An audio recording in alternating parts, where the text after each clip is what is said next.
Forever living जैसी कंपनियों में इनकम होती कैसे है, ये सवाल अक्सर मन में आता है ना? कई बार कुछ ऐसे वादे सुनने को मिलते हैं जो सच होने के लिए कुछ ज्यादा ही अच्छे लगते हैं। तो चलिए आज एक एक्सपर्ट के विश्लेषण के आधार पर इस पूरी बात को समझते हैं और जानते हैं कि सच्चाई क्या है।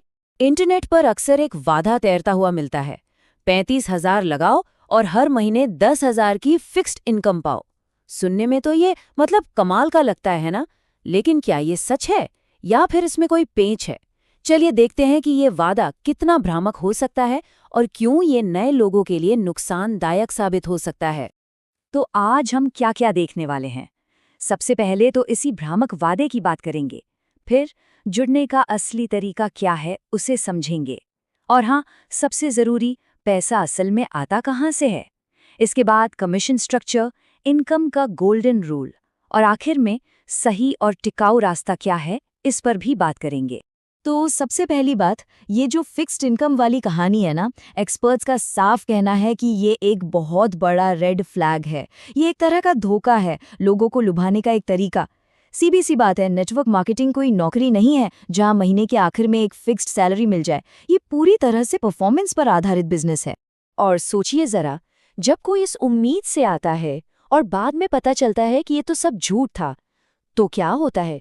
सिर्फ उस इंसान का दिल ही नहीं टूटता, बल्कि उसका भरोसा भी टूट जाता है। और इसका असर सिर्फ उस इंसान पर नहीं, कंपनी की इमेज पर और पूरे नेटवर्क मार्केटिंग इंडस्ट्री पर पड़ता है। तो ठीक है, अगर वो सब एक मिथक है तो फिर असलियत क्या है? मतलब जुड़ने का सही तरीका है क्या? और सच्चाई तो ये है कि असल प्रोसेस उस मिथक से बहुत बहुत ही अलग और सीधी साधी है। चलिए देखते हैं। सबसे अच्छी बात पता है क्या है? कि शुरुआत करने के लिए किसी बड़े इन्वेस्टमेंट की ज़रूरत ही नहीं है। जी हाँ, ये बिल्कुल फ्री है। शुरुआत एक प्रिफर्ड कस्टमर के तौर पर होती है, जिसका मतलब है कि फोकस पहले प्रोडक्ट्स को इस्तेमाल करने और उन्हें समझने पर होता है। अब असली बिजनेस का सफ़र शुरू होता है जब कोई असिस्टेंट सुपरवाइजर बनता है। सुनने में ये एक बड़ा सा टाइटल लग सकता है, लेकिन इसका मतलब बहुत सिंपल है। इसका मतलब है कि किसी ने अपनी टीम के साथ मिलकर एक तय मात्रा में प्रोडक्ट्स का टर्नओवर किया है। मतलब सब कुछ परफॉर्मेंस पर है, किसी एक बार के पेमेंट पर नहीं। ओके, तो सबसे बड़ा सवाल, पैसा आता कहाँ से है? अगर कोई असिस्टेंट सुपरवाइजर है तो उसकी इनकम के दो मेन रास्ते होते हैं। चलिए इन दोनों को एक एक करके समझते हैं। कॉन्सेप्ट बहुत सीधा है। पहला तरीका है रिटेल प्रॉफिट, मतलब प्रोडक्ट्स को सीधे कस्टमर्स को बेचकर जो मार्जिन मिलता है वो। और दूसरा है रिक्रूटमेंट बोनस, मतलब जब कोई किसी नए इंसान को स्पॉन्सर करता है और वो इंसान प्रोडक्ट्स खरीदता है तो उस पर एक बोनस मिलता है। तो एक तरफ हुई अपनी मेहनत और दूसरी तरफ टीम बनाने का फायदा। इसको एक उदाहरण से समझते हैं। मान लीजिए किसी ने 1,000 रुपए का प्रोडक्ट बेचा, तो उस पर करीब करीब 300 रुपए का प्रॉफिट हो सकता है। ये हुई सीधी सीधी मेहनत की कमाई जो सीधे जेब में जाती है। और बात यहीं खत्म नहीं होती। जब किसी के जरिए स्पॉन्सर किया हुआ कोई भी नया व्यक्ति प्रोडक्ट्स खरीदता है तो उसकी खरीद पर भी सीधा 30% का बोनस मिलता है। और मजे की बात यह है कि वो व्यक्ति चाहे इंडिया में हो या अमेरिका में, कहीं भी, ये वाकई में एक ग्लोबल बिजनेस मॉडल है। लेकिन रुकिए, ये तो बस शुरुआत है। जैसे जैसे बिजनेस में कोई आगे बढ़ता है उसकी कमाई की क्षमता भी बढ़ती है। तो ये कमीशन की सीढ़ी ऊपर कैसे जाती है? चलिए अगली स्लाइड में देखते हैं। देखिए, जैसे जैसे टीम बड़ी होती है और ज्यादा प्रोडक्ट्स बिकते हैं तो लेवल्स भी बढ़ते हैं, जैसे सुपरवाइजर, असिस्टेंट मैनेजर और फिर मैनेजर। और हर नए लेवल पर बोनस का प्रतिशत भी बढ़ जाता है। मतलब काम उतना ही, लेकिन कमाई की पोटेंशियल और ज्यादा। और हाँ, यहाँ पर एक बात गांठ बांध लेनी चाहिए, ये कोई सैलरी नहीं है, ये कोई फिक्स्ड इनकम की गारंटी बिल्कुल नहीं है। ये सिर्फ एक पोटेंशियल है, एक क्षमता है जो पूरी तरह से किसी भी व्यक्ति और उसकी टीम की परफॉर्मेंस पर टिकी होती है।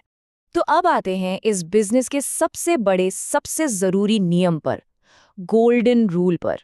ये एक ऐसा सच है जिसे समझना बहुत जरूरी है, खासकर अगर कोई इसमें लंबे समय तक टिकना चाहता है। तो सवाल ये है कि अगर पैसा टाइटल या लेवल से नहीं आता तो फिर आता कहाँ से है? मतलब असल में इनकम का सोर्स क्या है? क्या सिर्फ मैनेजर बन जाने से ही पैसा आने लगता है? और इसका जवाब सिर्फ एक लाइन में है, इनकम टर्नओवर से आती है, लेवल से नहीं। सीधी सी बात है, अगर टीम में प्रोडक्ट्स बिक नहीं रहे हैं तो इनकम जीरो होगी, भले ही लेवल मैनेजर का क्यों ना हो। इतना सिंपल और ट्रांसपेरेंट है ये। इसे ऐसे समझ सकते हैं कि ये सिर्फ बस में सवारियां भरने का काम नहीं है, ये पक्का करना है कि हर सवारी टिकट भी खरीदे। मतलब सिर्फ लोगों को ज्वाइन कराने से कुछ नहीं होता। पैसा तभी बनता है जब वो प्रोडक्ट्स खरीदते हैं, जब टर्नओवर होता है। अच्छा, तो इन सब बातों को समझने के बाद सवाल उठता है कि एक सफल और टिकाऊ बिजनेस बनाने का सही एथिकल तरीका क्या है? एक्सपर्ट्स का सुझाया हुआ वो नैतिक रास्ता क्या है? चलिए देखते हैं। देखिए, एक एथिकल बिजनेस बनाने का मतलब है सबसे पहले तो ईमानदार रहना।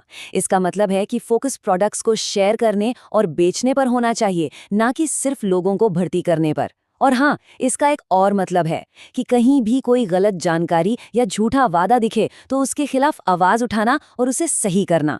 तो आखिर में सवाल बस इतना सा है कि नींव किस पर रखनी है, झूठ और शॉर्टकट पर जो आज नहीं तो कल ढह जाएगी, या फिर सच्चाई, मेहनत और पारदर्शिता पर जो सालों साल टिकी रहेगी?